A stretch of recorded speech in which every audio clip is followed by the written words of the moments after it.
পূর্বের কথা মোতাবেক এখন থেকে পুরো দেশকে তুফানের হাতে তুলিয়া দেব।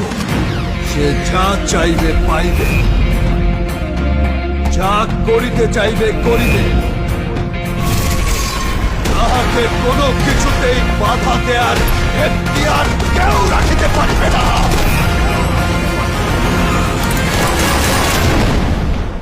আর এর ব্যত্যয় ঘটিলে